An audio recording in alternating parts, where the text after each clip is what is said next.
Have you ever heard of a marriage that didn't begin with love, but with a contract? Have you ever wondered what remains when promises become obligations and hearts have fallen asleep? This is the story of Lisa Young, a quiet architecture professor in Seattle, and Rob Brink, a wealthy man who has lost all sense of feeling beneath the armor of success. Two people, two worlds, bound by a contract, yet redeemed by what they had forgotten: true love. Join me on a 10-part journey of A Millionaire's Promise, where the rain of Seattle doesn't just fall upon rooftops, but also on the hearts of two people once broken, to see whether love can be rebuilt from the ruins, and if it can, just how beautiful it might be. They say some marriages begin with a smile, but Rob Brink's began with a contract. No sparkling ring under the sunset, no tender proposal by the sea, just an evening in a fine restaurant on Queen Anne Hill, where candlelight flickered across two faces, one calculating, the other silent. Rob Brink, 34, sole heir to Brink & Co., had once been called Seattle's golden man. He had everything: intelligence, power, status, and a heart turned to stone. His only love, Delia Hart, had left 5 years ago, taking with her the one fragile part of him still capable of feeling. Since then, Rob had lived within numbers, meetings, and million-dollar deals, places where emotion had no place to exist. He had grown used to ruling his world by reason, until that fateful morning when his father tapped a spoon against the breakfast table and said in a voice cold as steel, "You'll marry Rob. Otherwise, everything you inherit will go to Eric." Eric, his cousin, whom Rob despised, was a man who only knew how to spend money and talk about family prestige. Rob looked up at his father, his calm gaze edged with defiance. "You're turning marriage into a transaction."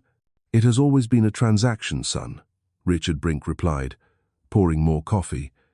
"Do you think love sustains a family dynasty for 100 years? Only duty does that." And so Rob chose Lisa Young, not out of love, but because she was suitable. Lisa was a lecturer in English literature at the University of Washington. She had once been invited to a Brink family fundraiser. Rob remembered her as ordinary-looking but intelligent, eyes as quiet as still water. She came to mind when he needed a wife safe enough to bear the Brink name. That evening, at a fine restaurant by Lake Union, golden light shimmered on the water. Lisa wore a simple beige dress, her hand trembling slightly as she set down her glass. She didn't know why a man like Rob Brink wanted to meet her privately, but instinct told her this was not a date. And indeed, it wasn't. Rob spoke plainly, his voice without pretense. "I need a wife, Lisa. Someone intelligent, sensible, capable of being a mother. I don't promise love, only honor and stability." Lisa was silent. She looked at him, handsome in a distant, almost lifeless way. "Why me?" "Because you don't dream," he said, "and you're strong enough to understand this." The answer caught in her throat, not because she was offended, but because he was right. She hadn't dreamed in a long time. After a failed college romance, Lisa had learned to live practically, teaching, reading, caring for her aging mother. But she had never imagined sitting across from a man, listening to him propose marriage like a business deal. "If I agree, you'll have everything you need. I'll respect you. But don't expect love, and after we have a child, we'll divorce quietly. You'll be provided for. I'll remain in my child's life." Lisa looked into his eyes. There was no malice there, only emptiness. An emptiness that stirred pity more than anger. "I understand," she said softly. "You're still in love with someone else, right?" "Yes," Rob said without hesitation. "But she doesn't love me anymore, and I have nothing left to give anyone else." In that moment, Lisa realized this man had died somewhere within his own past. For some reason, she couldn't explain. She wanted to see if his soul could ever live again. "I agree," she said evenly. "As long as you keep your word." "I always do," Rob replied. And he meant it, but the promises of a man without a heart are often crueler than lies. On their wedding day, it rained in Seattle, the city's signature drizzle, thin and persistent. Brink Manor glowed bright. The press, friends, and family gathered to witness the wedding of the year. Lisa wore an ivory gown, her hair loose, no veil, No red roses, only tiny white baby's breath, simple as she was. Rob stood beside her in a perfect black tuxedo, signing the marriage certificate with a steady hand, as though he were closing another contract. When the priest asked them to recite their vows, Rob's voice was calm and unwavering. To love, honor, and cherish, spoken without tremor, without emotion. When it was Lisa's turn, her voice caught slightly, but she still said the 3 words, "I do." No one heard the sound of her heart falling. Their first kiss ceremonial, brief. Cameras flashed. Rob's mother wept. Everyone said they looked beautiful together. Only Lisa knew beauty was not the same as happiness. That night, the reception buzzed with laughter and clinking glasses. Rob shook hands and smiled politely. Lisa sat quietly in a corner, watching fresh flowers wilt under golden light. He smiled at everyone, but never once at her. She knew she had stepped into a prison of her own choosing. When the guests were gone and the final glass fell silent, she returned to their room, removed her veil, jewelry, and the smile she had worn all day.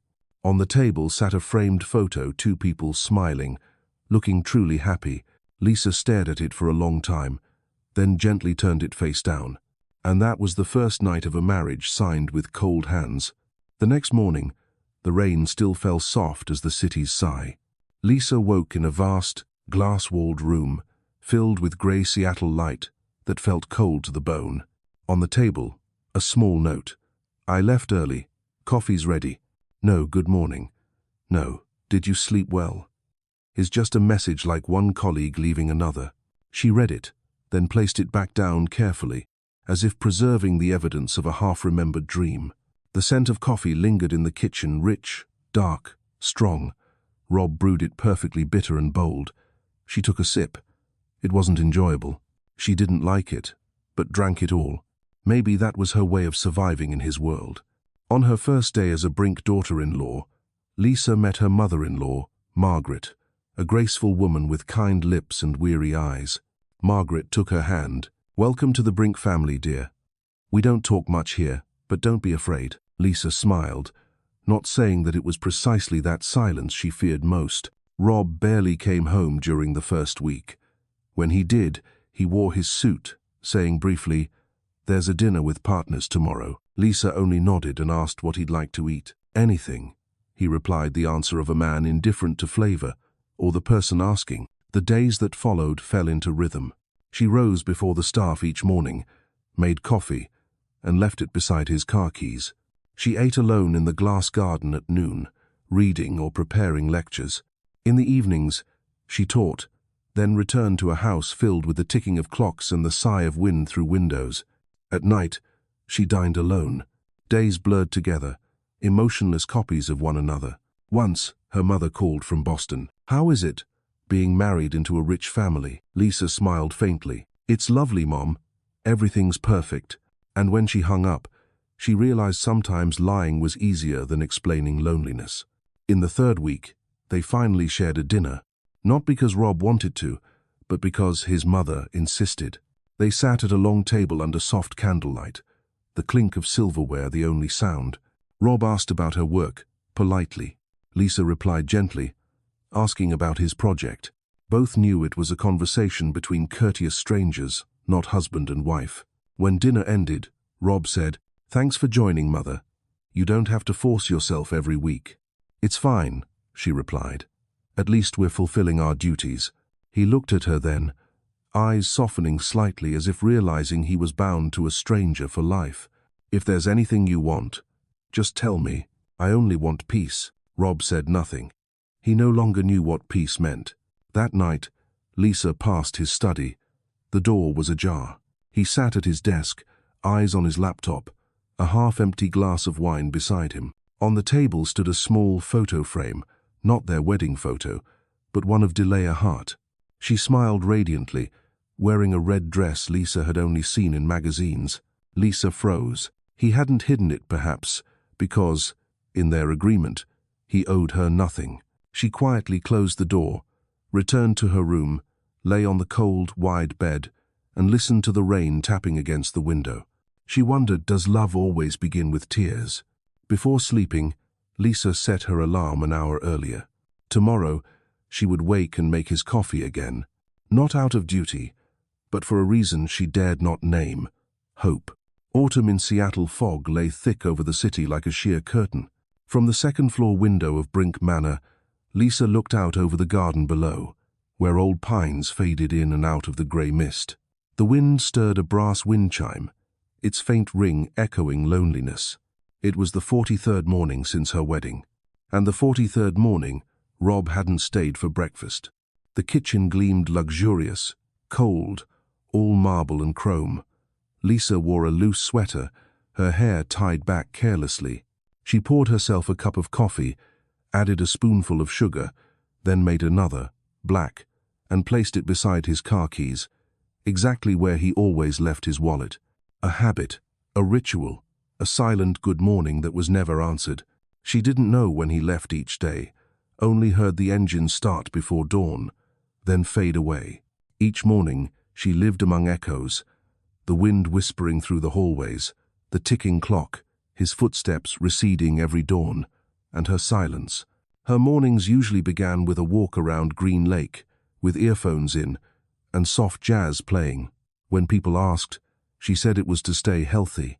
In truth, it was the only way to hear something other than quiet. Back home, she worked in her small study, the only room that truly belonged to her. Beige curtains, stacks of books, the faint smell of paper. There, she taught online classes, graded essays, and sometimes wrote short reflections, little confessions she couldn't speak aloud. In one unfinished draft, she had written, "Some houses are so vast that every sound loses its way before it can find the heart of the one who lives inside." She never sent it anywhere, just closed the notebook and tucked it away. As evening fell, Seattle's light dimmed early. The kitchen glowed in warm gold as Lisa made a simple dinner, pasta and salad. She still set 2 plates, one for him, one for herself, even knowing he wouldn't come home. At 8 o'clock, the clock chimed. The door remained silent. She ate alone, the chair across from her empty. Elena, the elderly Mexican housekeeper, approached softly. "Signora, you don't have to wait. Mr. Rob often comes home very late." Lisa smiled and nodded. "I know, but I like to leave him a plate. Maybe one day he'll be home in time." Elena's eyes filled with quiet pity. She had worked for the Brinks for over 20 years, had seen many wealthy marriages fall apart, but never a woman so silent as Lisa. "You're a kind woman," she said gently, "but kindness can hurt too." Lisa didn't reply. She only smiled faintly, the smile of someone learning that goodness alone isn't enough to make someone stay. That night, Rob came home near midnight. She heard the door, steady footsteps, a trace of unfamiliar perfume, sharp and expensive, the kind she never wore. She pretended to sleep, heard the faucet run, then the soft click of his door closing. No hello, no good night. She lay still, staring at the dark ceiling, her heart beating wearily. A thought came to her. Would I even notice if you disappeared from this house one day? The question stayed with her until dawn, when she rose again, brewed 2 cups of coffee, as if the night had never passed. Time drifted as if someone were playing their lives in slow motion. Each day is a replica of the last. Morning coffee news, work, dinner, silence. Sometimes, faint piano notes drifted through the halls at night. The melody is never complete, broken, hesitant. Rob was playing, but only fragments, as if searching for something lost. She would stand quietly in the hallway, watching his shadow in the dim light, his back straight, his fingers moving with the restraint of someone trying to hide pain. She never spoke, afraid to break that fragile moment of life within him. Only when he stopped playing and turned off the light would she retreat, back into her role, the silent wife. One evening, Rob appeared suddenly in the dining room while she was eating alone. "Would you like dinner?" she asked softly. "No, but thank you." He sat across from her and poured himself a glass of wine. The candlelight revealed dark circles under his eyes. He looked exhausted, though not from work. Lisa hesitated. "You work so much, Rob. Don't you ever feel like you've forgotten how to live?" He looked up, his voice cool. "To live is to work, Lisa. No one survives on feelings alone." His words landed like ice. She smiled faintly. Maybe you're right. I'm just made differently. He rose to leave, then paused. The coffee this morning was good. Just that, and he walked out. But that single line kept Lisa sitting there for a long time, feeling as if someone had just lit a candle in her frozen house. One afternoon, while tidying his study, Lisa accidentally dropped a small notebook. Inside were company notes, business figures, scattered thoughts, and among them, one page that made her stop. Delea, June, Paris, rain. She smiled. I haven't known love since that day. Lisa closed the notebook, her chest tightening. She knew that name, the woman everyone once paired with Rob Brink, the one he had loved so fiercely. She didn't feel jealousy. Jealousy was a privilege reserved for the loved. She felt sorrow because she finally understood she was living beside a man who never left his past. She sat on the veranda that night as rain softly touched the glass roof. She wrote in her journal, "When someone loves a ghost, all you can do is guard their dream for them." Elena came over with a cup of tea. "You're still young, Lisa," she said gently. "Don't let your heart turn to stone trying to save someone else's." Lisa whispered, "Do you believe people can change?" "Yes," Elena said after a pause, "but only after they lose something real." The words lingered long after Lisa fell asleep. She dreamed she was wandering through a vast house, calling Rob's name only to hear her own echo in reply. When she awoke, she realized the house wasn't just silent. It was swallowing her whole. One morning, Rob left early as usual. When Lisa returned from teaching, she found a bouquet of white roses on the table. No card, no note. She knew Rob hadn't sent them. He wasn't the kind to remember his wife's birthday. She asked Elena, who shook her head. "Not me, Lisa." Lisa smiled faintly and placed the roses in a glass vase. Maybe from a student or a colleague. Either way, it was a small burst of color in her grey world. That evening, Rob came home earlier than usual. She invited him to dinner, and to her surprise, he agreed. They ate quietly. The only sounds were clinking silverware and soft jazz. Lisa dared to ask, "Do you ever think we could start over differently?"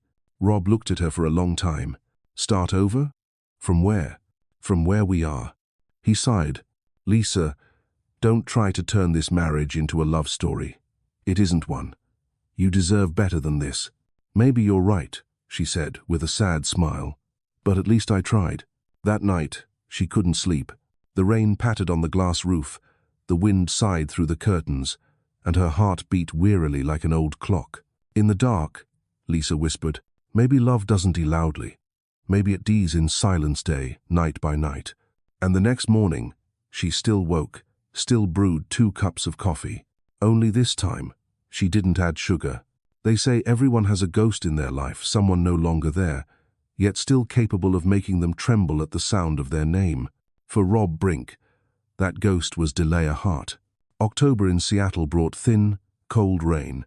Brink & Co. was hosting a grand charity gala celebrating its 50th anniversary. Lisa received an invitation, along with a brief note from Rob. "You should attend. It's expected. Car at 6.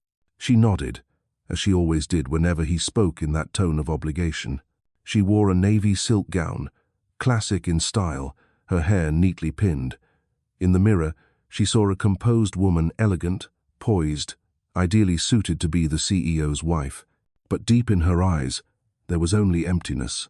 At the Four Seasons Hotel, where the event was held, Seattle's elite gathered under golden lights and soft jazz.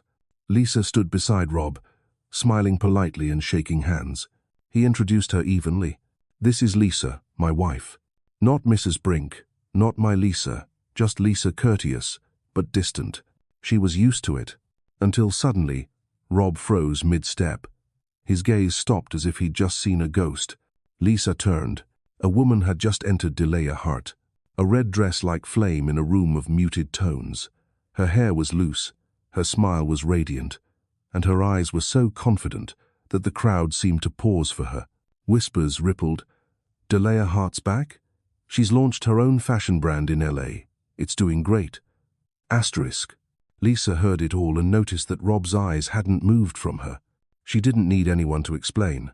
This was the woman in the framed photo on his desk, the ghost she'd pretended not to see, When Delia approached, Rob seemed to forget the world around him. "Rob, it's been so long." Her voice was low, husky, the kind that once melted him. He only managed, "Yeah, a long time." Then Delia turned to Lisa, smiling brightly. "And this must be Lisa Brink," Lisa said, smiling calmly. "Rob's wife." Delia raised an eyebrow, the smile fading just slightly. "Congratulations. Rob's never been easy to love." Lisa met her chaze. "I know, but I've never found him hard to care for." The reply was gentle, not sharp, not cruel, but enough to tell Delia that this quiet woman wouldn't break easily. Delia smiled thinly, poured herself another drink, and drifted away. Rob stood motionless, expression unreadable. Lisa leaned closer and said softly, "You can go talk to her if you'd like. I'll greet some other guests." Then she walked away, heels tapping lightly on the wooden floor. She didn't turn back. She didn't cry. But in that instant, her heart knew. The ghost had returned. After that night, Rob changed. Not in dramatic ways, but in details only Lisa would notice. He came home later. Sometimes his phone rang late at night, and he stepped out to the balcony to answer. His shirts carried a different scent, sharp, expensive, unfamiliar. When he did come home, there was a distant look in his eyes, a quiet smile that didn't belong to her. Lisa said nothing. She watched. She'd once read, "People betray with their eyes long before their actions do." Now she was seeing it unfold. While tidying the table one evening, she found a receipt from the Heron, a restaurant famous for serving couples only. The date matched the night he'd claimed to be working late. At the bottom, a handwritten note from the waiter. "Hope you too enjoyed the dessert." Lisa folded the receipt and returned it to the drawer. No tears, no jealousy, just truth, cold, quiet, undeniable. A week later, Rob said he'd be on a business trip to Portland. Lisa didn't ask. That night, she made herself dinner, played soft music, and read Wuthering Heights by the amber light in the living room. Near midnight, when she turned off the music, his phone left on the table lit up. The name on the screen is Delia Hart. The message, "I miss you. Do you miss me?" Lisa stared at the glowing screen. Her chest tightened, but her hands didn't tremble. She didn't unlock the phone. She just watched the message fade. Then she set it back down, precisely as it had been, and whispered to the empty room, "You can miss anyone you want, Rob. Just don't forget. I'm still here." Her voice echoed softly through the hollow house. No one answered. No one heard. In the days that followed, Rob seemed to live two lives. By day, the flawless CEO. By night, a man chasing his past. And Lisa was the only one who knew both, yet kept silent. One rainy evening, she heard his car pull in late. The door opened. Then his laughter, a sound she hadn't heard in months, filtered through as he spoke into his phone. "Yeah? I'll talk to you tomorrow. Good night, Delia." Lisa stood at the staircase, watching him walk in rain on his coat. His face relaxed in a way she hadn't seen in a long time. "You're home," she said quietly. "Yeah. Sorry to wake you." "It's fine. It's cold out. Want some ginger tea?" "No, thanks." He removed his jacket and walked straight upstairs. She watched him go, feeling hollow. She realized that indifference doesn't kill with noise. It kills in silence. A week later, Rob surprised her by saying he'd be home for dinner. Lisa felt an unexpected flicker of joy, though something inside her warned otherwise. She made his favorite meal, lemon roast chicken with potatoes. The table was set perfectly, candles lit, wine poured. When he arrived, he looked mildly surprised. "What's the occasion?" "Nothing. I just thought it's been a while since we had dinner together." He nodded, and Saturday, they ate quietly, silverware tapping softly against china. Just as Lisa gathered the courage to suggest a weekend trip together, his phone buzzed. He glanced at the screen, and for a fleeting second, his face lit up an expression she hadn't seen in months. "Sorry," he said. "It's urgent." He stood, phone in hand, and stepped out to the balcony. Through the glass, Lisa saw him lean against the railing, truly smiling like he never did with her. The kind of smile meant only for Delia Hart. She didn't need to hear a word. She cleared the table, blew out the candles, and washed the dishes. She didn't cry. She just felt cold from her fingertips to her heart. Later that night, when he entered their room, she sat by the window, pretending to read. He hesitated, then said, "Lisa, I know you understand what's happening." She closed her book, looked up. "Yes, I'm sorry. You don't have to be. I just want you to know, this isn't about love." She smiled faintly. "Then what is it, Rob? Habit, obligation, or just nostalgia?" He didn't answer. She stepped closer, eyes steady. "You can love whoever you want. Just don't tell me love has nothing to do with it." Then she turned away and gently closed the door. That night, Rob sat alone in the dark, listening to rain against the glass, wondering why his chest felt so heavy.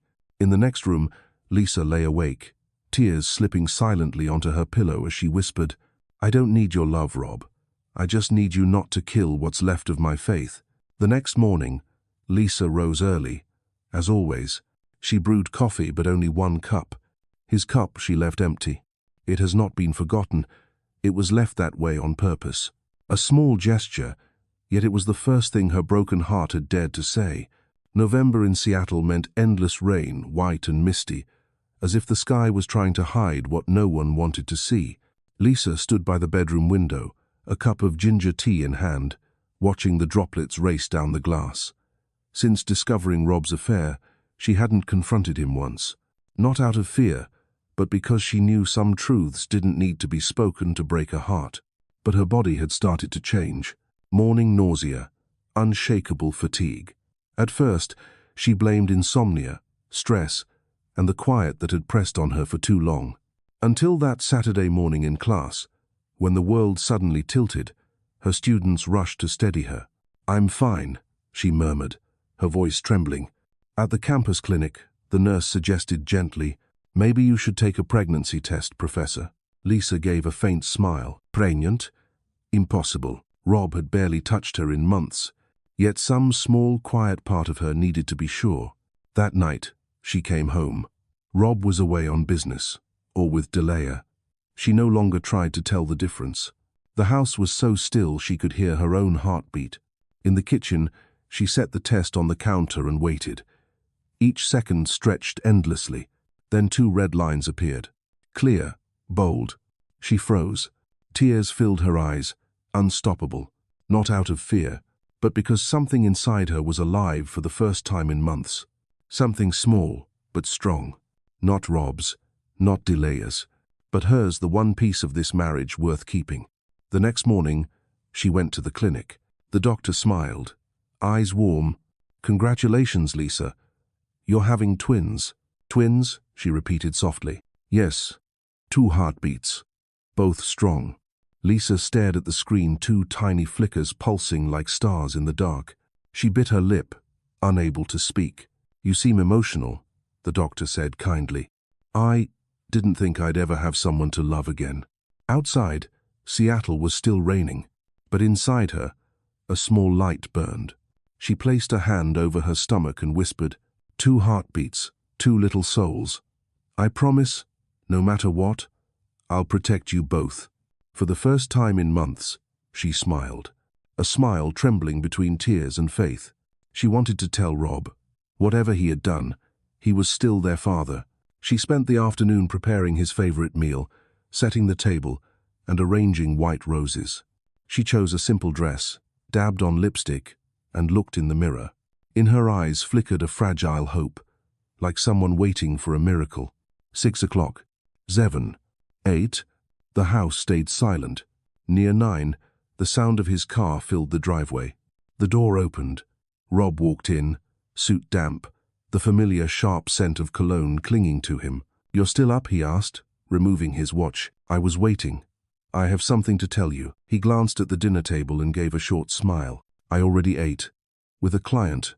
That word client cut like glass. Lisa's voice trembled slightly. "I just wanted to tell you, I'm pregnant." The air froze. Rob stopped, looking at her, his face unreadable. "Pregnant?" "Yes, 2 months." "I see." That was all he said.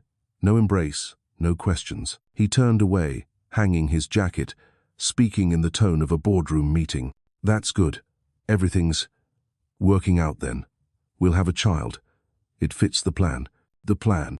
The word almost made her laugh. but her throat tightened instead. She looked at him, eyes shimmering. "Does your plan ever include me, Rob?" He said nothing, didn't even look at her. Lisa nodded faintly and whispered, "I understand." She stepped to the balcony, where rain whispered against the city lights.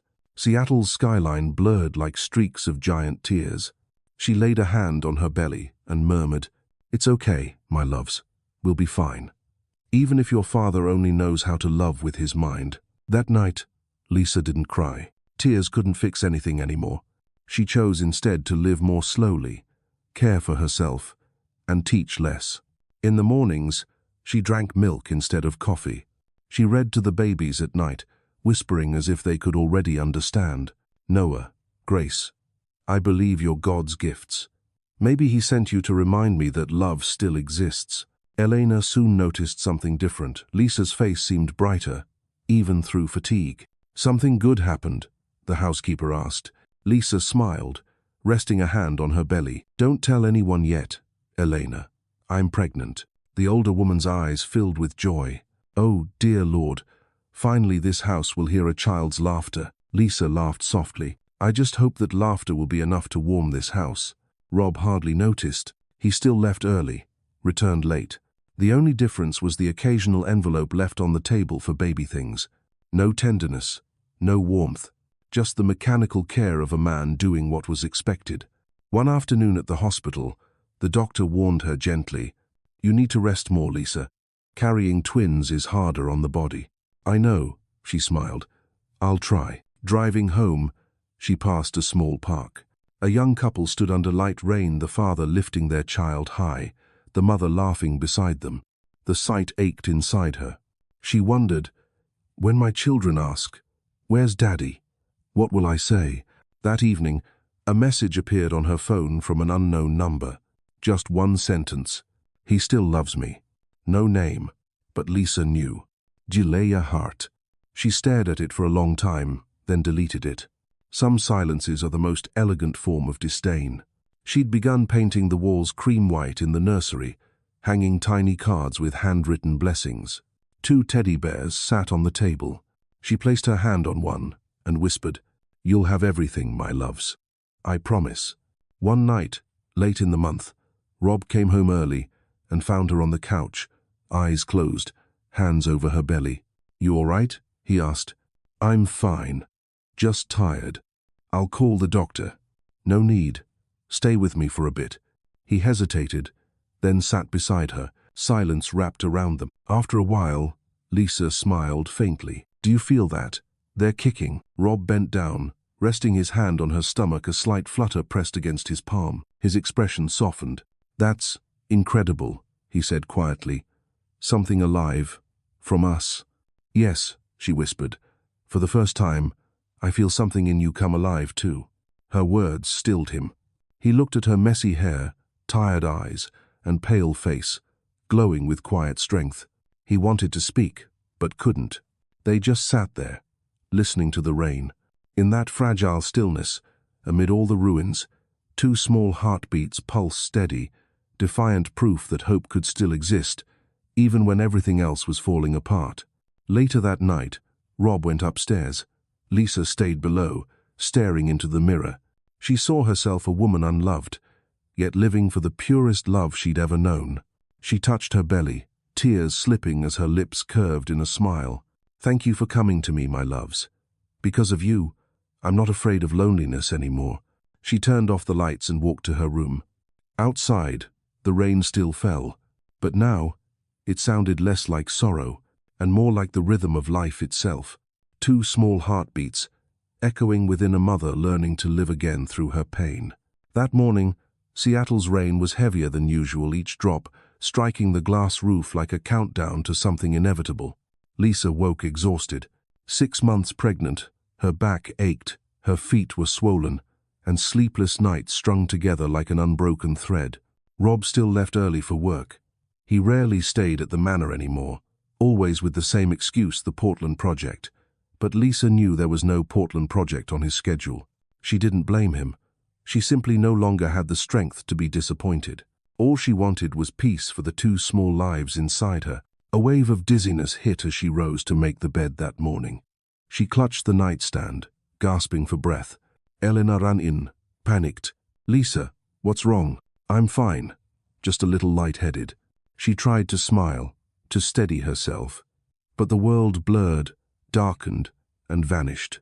When Lisa woke, the smell of antiseptic filled the air, and the steady beeping of a monitor kept time with her pulse. A young doctor leaned over her, voice calm. "You're awake. You fainted from exhaustion and low blood pressure. We'll need to monitor you carefully, especially since you're carrying twins." Lisa tried to move her hand.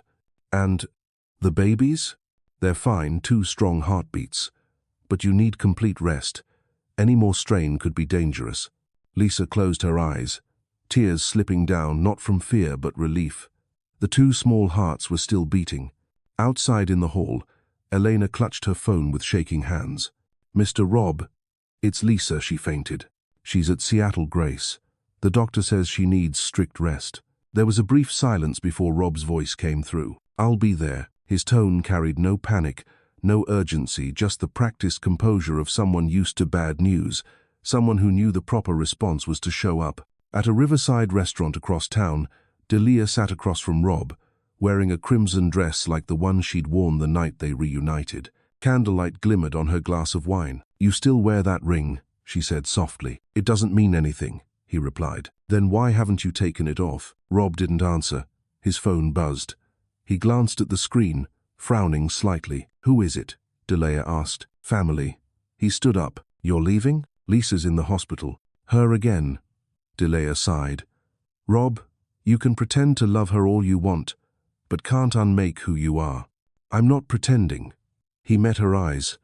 "I just don't know who I am anymore." He walked away, leaving his wine untouched.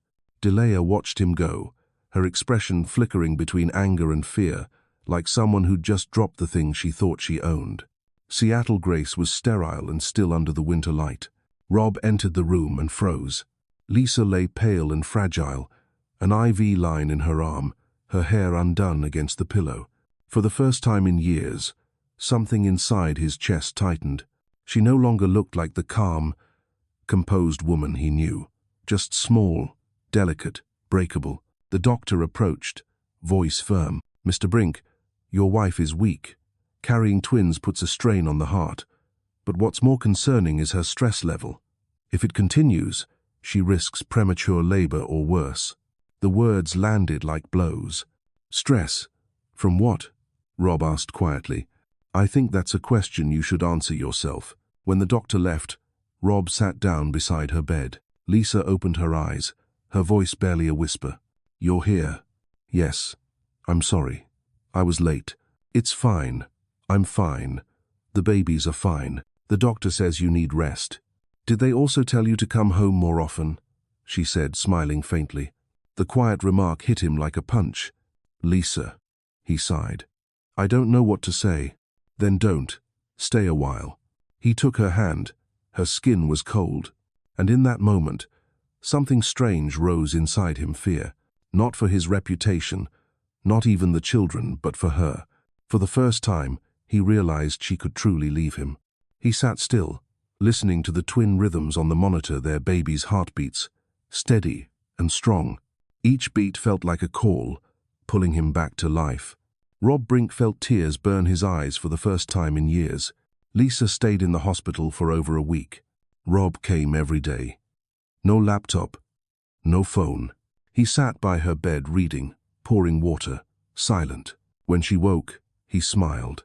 When she slept, he watched. And slowly, something inside him began to thaw. One morning, Lisa awoke to find him asleep in the chair beside her, his shirt wrinkled, stubble darkening his jaw. She reached over and touched his arm. "Rob, go home. You're tired." He stirred, voice rough. "I'm not leaving. The company, they'll manage. I don't want you alone." "You've never said that before." "I know, but I'm saying it now." She looked at him for a long time. In his eyes, there was something new, no coldness, no calculation, only genuine concern. "You don't have to pity me," she said softly. "You don't. I'm just afraid." "Of what?" "Of losing you. Losing them." Of waking up one day and realizing everything I took for granted is gone. Lisa didn't answer. She didn't fully believe him, but for the first time, his voice sounded real. By the 6th day, the doctor had good news. Lisa and the babies were stable. Rob stood in the hallway, feeling like he'd just survived a storm. He remembered the doctor's words. She's been under too much stress. Be there for her. And for the first time, Rob understood being there wasn't about presence. It was about opening your heart. That evening, while Lisa slept, he stepped outside into the hospital courtyard and called Delia. "I've been calling all week," she said sharply. Lisa almost lost the babies. "Don't say that. She's always fragile. Don't call her that." "You've changed, Rob Brink." "Maybe," he said quietly. "But I can't keep living the same way." "You love her?" "I don't know. But I know I've been wrong." There was silence. Then Delia's voice softened, laced with bitterness. "Wrong? No. Rob, you're just a man who doesn't know what he wants. And soon enough, you'll go back to that emptiness again." "Maybe," he said. "But this time, I'm going to try to hold on to what I lost because of that emptiness." He ended the call. Above him, the Seattle night drizzled quietly, but the rain no longer felt cold. When Lisa was discharged, Rob drove her home himself.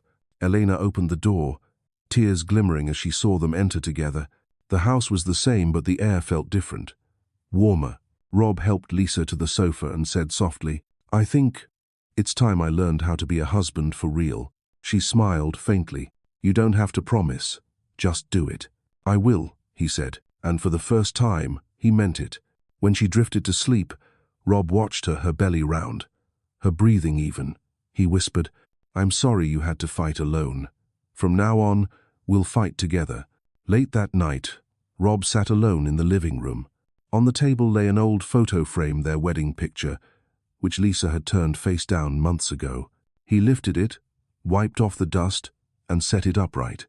He looked into her photographed eyes for the first time and saw forgiveness staring back. Outside, the rain softened to a whisper. The house was quiet, but no longer cold. And somewhere in that silence, 3 heartbeats echoed together, 2 tiny ones beneath a mother's skin, and one finally awakened inside a man who had been asleep in his own emptiness for far too long. March in Seattle was still cold, but in room 712 of Seattle Grace Hospital, the air seemed to warm a little more each day. Lisa lay on the bed, one hand resting on her round belly, her eyes tracing the window where the last snowflakes of the season drifted down. 7 months along her body heavy, her breath labored, every night a small battle against exhaustion. But at least now, Rob was there. He went with her to every checkup, listened to every heartbeat, watched every ultrasound, things he had once been too distant to care about. Lisa didn't talk much. She hadn't forgotten, but she no longer needed to remind. And Rob, he had learned the value of silence. To listen instead of explain. Ask, "Are you okay?" And wait for the answer. One morning, her obstetrician, Dr. Collins, reviewed the test results and spoke gravely to Rob. "She's weakening. With twins and high blood pressure, she could deliver early." "How early?" Rob asked, tension tightening his voice. "Could be weeks, could be days. You need to be prepared." Rob nodded, forcing himself to stay calm. He didn't tell Lisa, but that night, he sat beside her as she slept, watching the subtle shifts of her belly, feeling life move beneath his palm, the most real thing he'd known in years. He whispered, barely audible, afraid even the air might break the moment, "Noah, Grace, don't be scared. I'm here. I'm not leaving." Half asleep, Lisa heard him. Her eyes filled, though she didn't turn toward him. She only reached out and laid her hand over his, and for the first time in months, their fingers intertwined, not out of habit, but instinct. The next morning, the pain began. At first, faint contractions. She thought little of them. By noon, they came faster, sharper. Sweat dampened her hair. Elena called for help immediately. Rob was at work when the call came. "Mr. Rob, it's Lisa, she's in labor. The doctors say emergency C-section." He shot up from his chair, left without his coat, barely aware of the rain pounding against his windshield as he sped through the streets. Seattle blurred lights, horns, the red haze of traffic. For the first time in his life, the man who controlled everything realized there was something he could not command: fate. By the time he reached the hospital, they were wheeling Lisa into surgery. She looked pale, drenched in sweat, her hand gripping the sheets. "Rob," she whispered. "I'm here, Lisa. I'm not going anywhere. Don't be afraid," she smiled weakly. "Just keep your promise." The doors closed. Rob stood outside, trembling, and for the first time, he prayed. Not for success, not for wealth or pride, just a straightforward plea. "Please, don't take her from me." Voices, machines, footsteps, then a sound, a cry, soft, thin, but alive. A boy, and then a second cry higher, sharper, like an answer. A girl. Rob nearly collapsed. He heard the doctor's voice, distant and bright. "Congratulations, Mr. Brink. They're both safe." He nodded, tears spilling hot down his face. Everything he had ever valued fell away in that moment, meaningless beside the sound of life. When they called him in, Lisa was pale but breathing steadily. The twins lay in two small, pink, tiny incubators and were strong enough to fight. He stepped forward and placed a trembling hand on the glass. "These are your children," the doctor said. Rob's lips curved into a shaky smile. "Hello, Noah. Hello, Grace." Then he turned to Lisa and took her hand. "You did it, Lisa. The babies? They're safe. Both of them." Tears ran down her cheeks. "Thank you for being here." He bent to kiss her forehead. "No, thank you for forgiving me with life itself." 2 days later, Lisa was moved to recovery. The twins remained in neonatal care. Rob didn't leave the hospital once. He slept in the chair, lived on coffee and sandwiches, and had eyes fixed on the door in case she needed him. When Elena arrived with clean clothes, she smiled quietly. "First time I've ever seen you stay in one place for more than 2 days." Rob chuckled softly. "Maybe because I know where I belong for the first time." On the third morning, the nurses brought the babies in. Lisa trembled as she held her son for the first time. He was impossibly small, his hand barely half her finger. Tears streamed down her face. "My little Noah." She kissed his forehead, then turned to her daughter, grasping her tiny hand. "And Grace, you look just like your father." Rob sat beside her, watching as if his heart were melting. He placed a hand on her shoulder. "I'm sorry." "For what?" "For making you strong all by yourself." Lisa smiled faintly. "I had to be strong so you could still have a place to return to." Her words silenced him. That night, the hospital was still. Rob sat by the window, watching the twins sleep under the soft amber light. He whispered, almost reverently, 34 years of thinking I needed no one. And now, just hearing you breathe feels like grace." He removed his wedding ring from his pocket, the one he had removed long ago. He slid it back onto his finger. No ceremony, no witnesses, just a quiet vow renewed by the beating of 3 hearts. The next morning, Lisa woke to find him still there, hand in hers, gaze fixed out the window. "You're not going home?" she teased softly. "I am home." She smiled. "It sounds strange when you say it." "Strange," he said, "but true." After a while, she asked, "Have you thought of names?" "I think Noah and Grace. Noah for faith, Grace for mercy." She smiled. "Beautiful.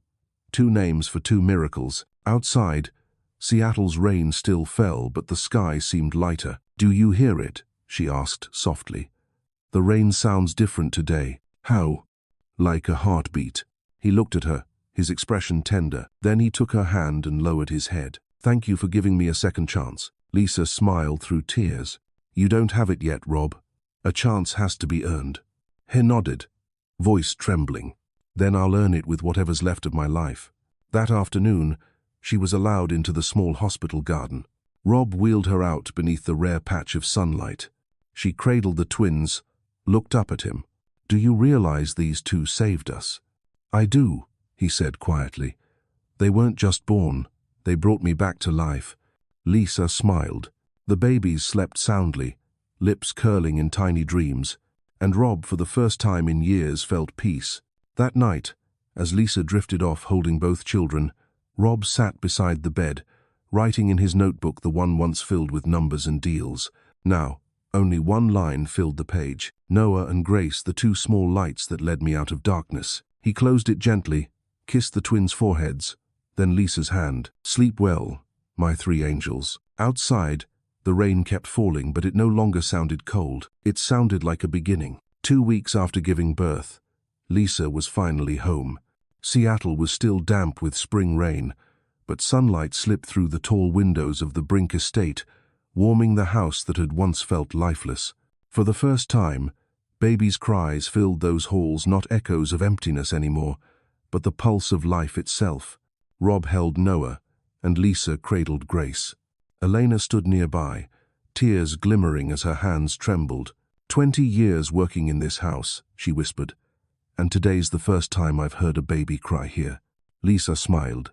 Maybe this house needed to be born again, too. Rob said nothing, but his gaze lingered on her longer than usual. He knew she was right. This house had once been built on power, but now it was where he would have to learn 2 things from the beginning: how to love and care. The first days weren't easy. The twins, born premature, cried almost every night. Lisa was still weak.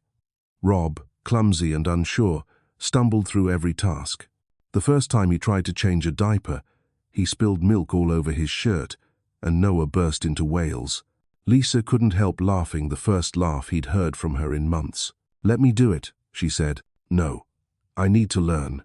He fumbled a few more minutes, then grinned, proud. "There. Not bad, right? You forgot to fasten the snaps." "Damn it." They both laughed. It was a small, fleeting moment, but something fragile began to mend in that laughter. When both babies finally slept at night, Lisa would fall into an exhausted slumber when her head touched the pillow. Rob stayed awake, checking every breath, every twitch. He made bottles, changed diapers, and learned to rock the babies gently to sleep. He had once thought these things weren't for men, but now they were the only things that made him feel alive. Elena often stood at the doorway, smiling and shaking her head. "Mr. Rob, I've never seen anyone change this fast." "Not fast," he said quietly. "I'm just finally starting in the right place." One morning, Lisa woke to the smell of coffee. She found Rob in the kitchen, pouring 2 cups. "You know I can't drink coffee," she reminded. "I know," he said, smiling. "One's for me. This one's warm milk with honey for you." She froze, surprised. Small things, but things that had never happened before. "Where'd you learn that?" "Google." "You? Using Google for someone else's sake?" He chuckled, a little shy. "I'm learning, slowly but learning." That afternoon, Lisa sat on the porch with Grace in her arms, while Rob mowed the overgrown lawn. The low hum of the mower filled the garden for the first time in years. Elena, watching from the kitchen window, turned to Lisa. "He's not just cutting grass," she said softly. "He's trimming the past." Lisa didn't reply. She only watched him quietly. She kept her distance, not out of anger but of caution. Yet watching Rob kneel to pick up toys, clean the porch, and hum softly as he rocked the babies, she felt the ice inside her slowly begin to melt. One evening, after the twins had fallen asleep, Lisa came downstairs. Rob was sitting cross-legged on the floor, reading Understanding Infant Psychology. She smiled faintly. "Who told you to read that?" "No one," he said. "I just want to understand them better." He paused. "And you, too." She sat down across from him, candlelight flickering between them. "Rob," she said quietly, "you really have changed." He looked up, eyes steady. "I just regret it took me this long to learn how to love you properly." Lisa said nothing. The words made her want to believe, but fear still lingered. "You know," she said softly, "love isn't an act, it's a habit." "I know," he replied, "and I'm practicing it. Every day." One morning, Rob took Noah to the porch to watch the sunrise. Light fell across his tired face, peaceful yet worn. He whispered to the baby confession and promise woven together. "I used to think love meant giving what you have. Now I know it means staying, even when it's hard." From the doorway, Lisa heard every word. She didn't step out. She just stood there, warmth rising quietly inside her. For the first time, she thought perhaps love never really dies. It just waits for someone willing to learn it again. 2 months later, The Brink house had changed completely. The living room was cluttered with toys. The kitchen always smelled of something warm. On the wall hung a new photograph, Rob holding the twins, Lisa smiling beside him. Elena often said, "This house finally has a soul." But the most beautiful change was Rob himself. He had learned to love not just through actions, but through patience. He never asked Lisa to forgive him. He didn't make promises. He showed up every single day. He brought fresh flowers, made milk for her, and joined her walks.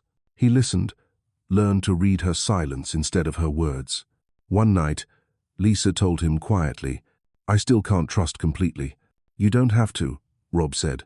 "I just need you to see that I'm here whether you believe in me or not." She looked at him, a faint smile tugging at her lips. "I see it." By summer, Rob made a decision that shocked everyone. He took a 3-month break from work. He turned down every deal, every project. When his father questioned him, he said, "I don't just want to continue the family business. I want to learn how to continue something else, family itself." His father was silent for a long moment before replying, quietly, "Then you finally learned what took me a lifetime to understand." When Rob told Lisa about it, she stared at him in disbelief. "You're giving it all up." "Not giving up," he said, "just pausing. Some things, if you don't stop for them, you'll lose forever." She took his hand, her first time reaching for him. "You know," he said softly, "I used to think regret was the worst feeling. But now I see it's sometimes the beginning of love." One night, Lisa woke to find Rob sitting on the floor, Grace in his arms, humming softly. "Sleep, little one," he whispered in a rough, tender voice. Lisa stood in the doorway, tears stinging her eyes. The cold, distant man she once knew was gone. Before her sat a father, awkward, gentle, real, and inside her, something finally unfolded. She walked over, sat beside him, and rested her head on his shoulder. "Do you know what's funny?" she murmured. "What?" "I used to think I'd leave you for good. I used to think you should. But the babies kept me here." "No," he said softly. "You did." They fell silent. Only the sound of their child's steady breathing and 2 hearts, at last, beating in rhythm. August came, and Seattle slipped into its rare, gentle sunlight. The sky was clear, the air soft with the scent of coffee and almonds drifting from a cafe up on Queen Anne Hill.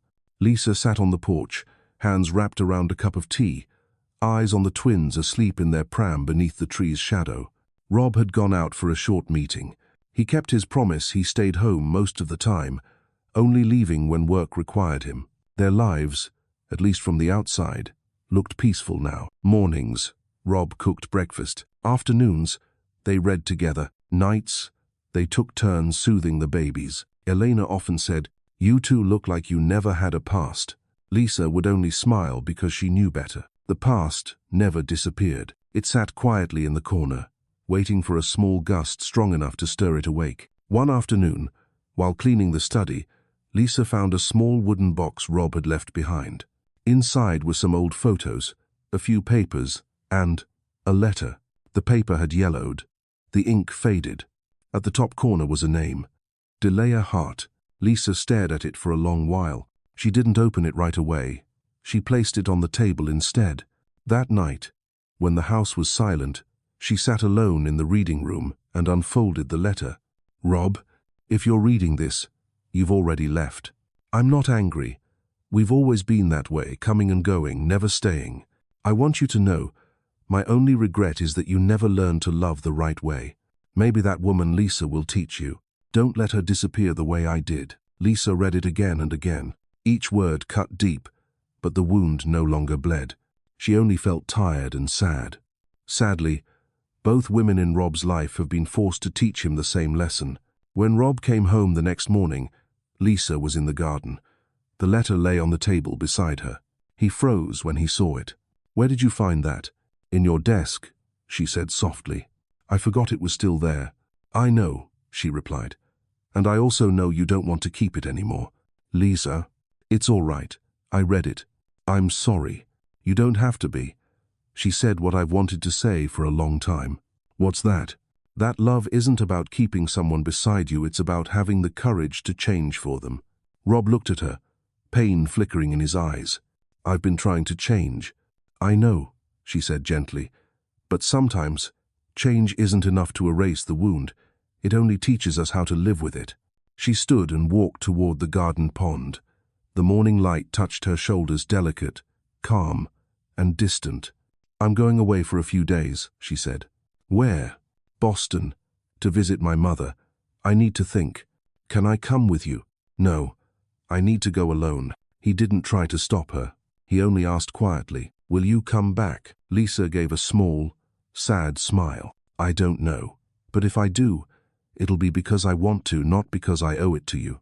That afternoon, she packed her things. Elena helped, eyes wet. You're really leaving? Not leaving, Lisa said. Just seeing what's left inside me. And Mr. Rob? He needs to learn to be alone like I once did. When she stepped outside, Rob stood at the porch, hands in his pockets, his face strained. I don't know what to say, Lisa. Then don't. Understand? I do. She nodded, looked at him for a long moment, then turned away. The car rolled down the tree-lined hill, scattering the last gold leaves, leaving behind a house that had just begun to feel warm again. Boston welcomed her with soft winds, morning birds, and the smell of fresh bread from the corner bakery. She returned to her mother's house, the one with the old swing and a lavender garden. Her mother, Mrs. Young, held her for a long time, crying tears of quiet relief. You're too thin, Lisa. And the babies? They're healthy.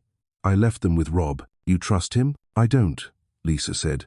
I just want to see who he becomes when I'm not there. In Boston, she began teaching again at her old university, helped her mother in the garden, and wrote short essays at night.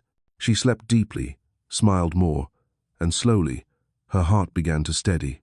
But every night, when the wind brushed the curtains, she could still hear her baby's laughter and Rob's rough, tired voice, humming them to sleep. She missed them, and that terrified her because missing meant she still loved. One evening, her sister Hannah dropped by and found Lisa writing by the window. Are you going back? She asked. I don't know. Because you still love him.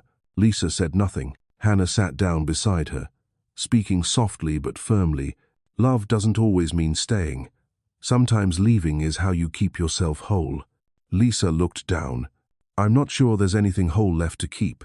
Hannah squeezed her hand, and they sat together in silence, listening to the Boston rain tapping the roof, the faint scent of lavender in the air. Finally, Lisa whispered, do you believe people can change? Yes, Hannah said, but not everyone can hold on to the change they make.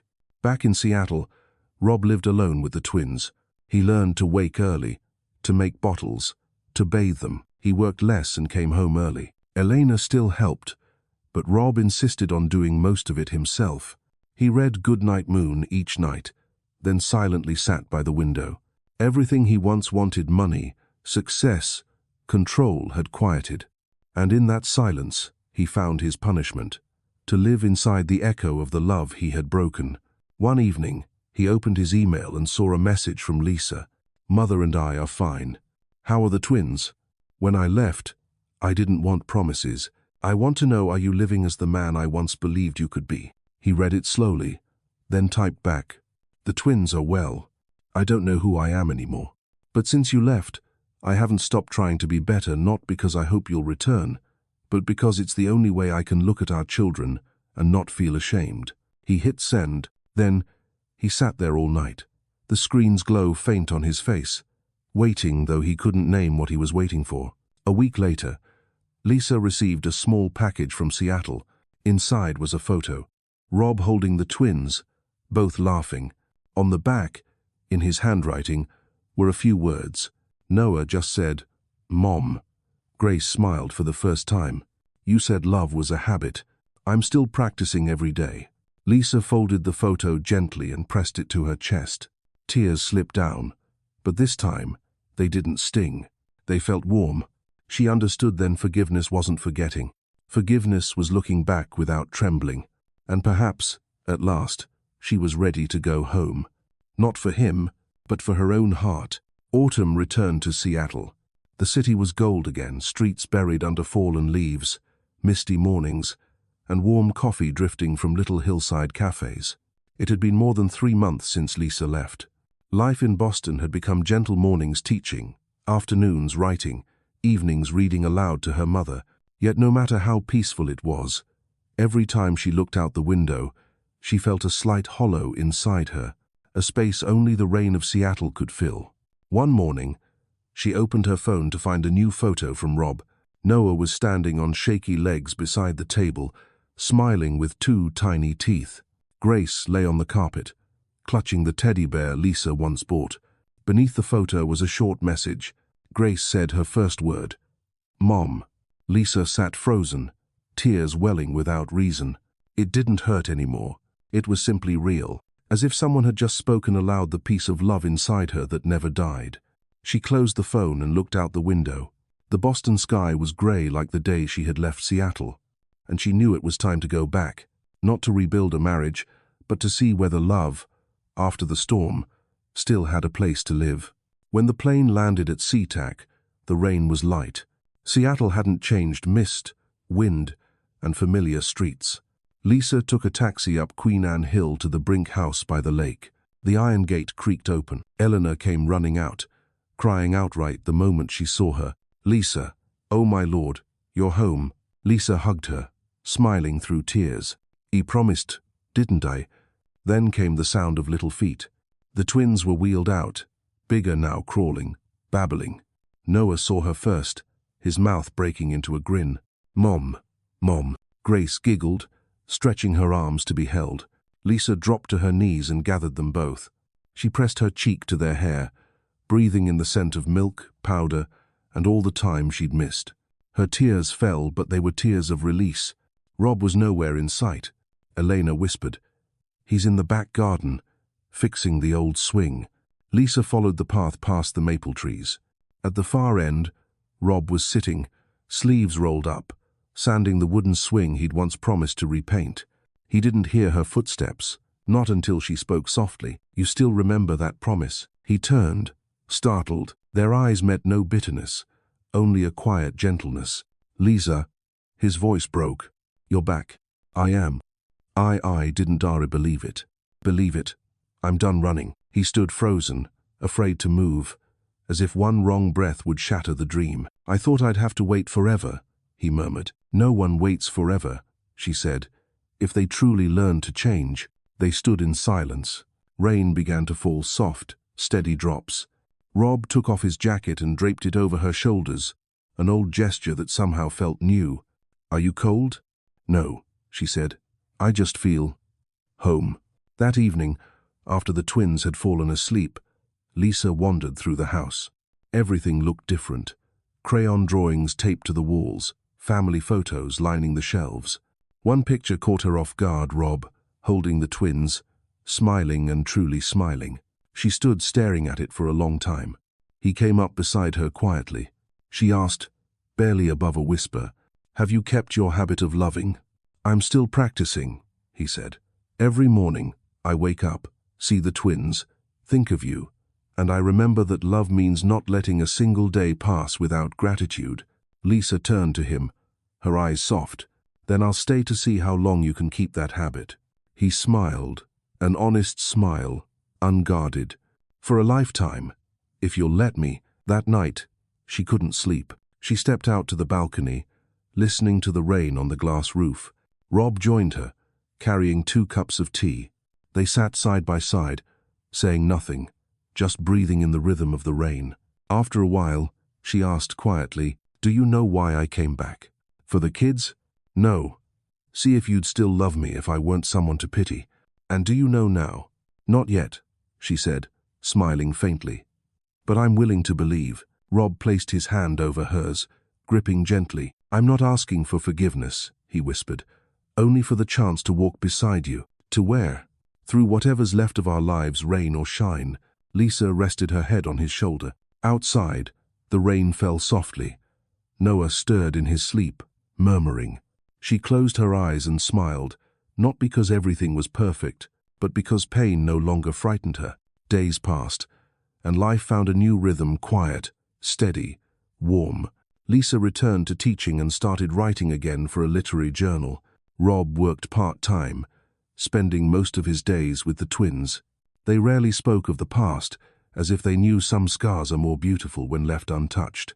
One morning, before she left for class, Lisa found a cup of warm milk on the table and a small note beside it.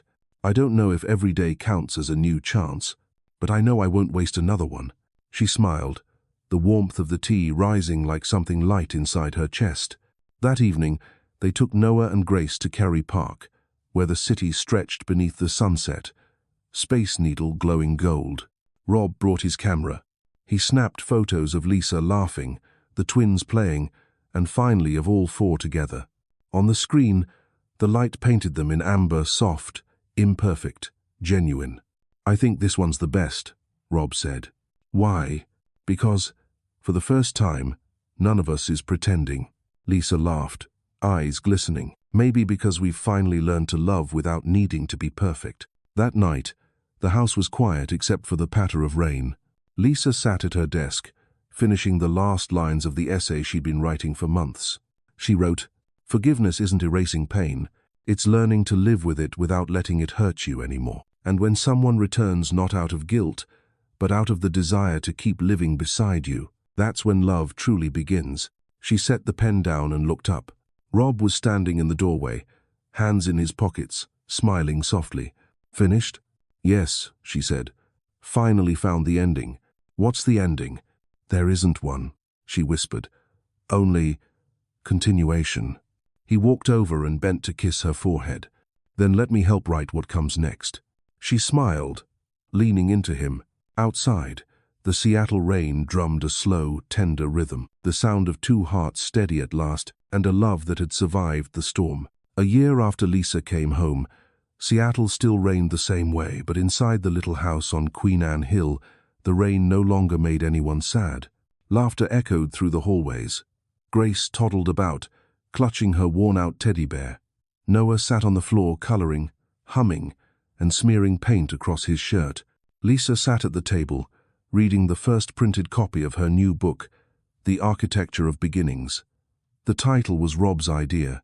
He had said, "Our love was rebuilt from ruins, and sometimes what's broken lasts the longest." She smiled. Their life now was simple, imperfect, yet peacefully whole. Rob came out of the kitchen, sleeves rolled up, holding 2 cups of coffee. "Same as always, little milk, no sugar. You remember that? If I forgot, this whole house would collapse." They both laughed. The sound filled the room, mixing with the soft light from the window and the rain sliding down the glass like musical notes.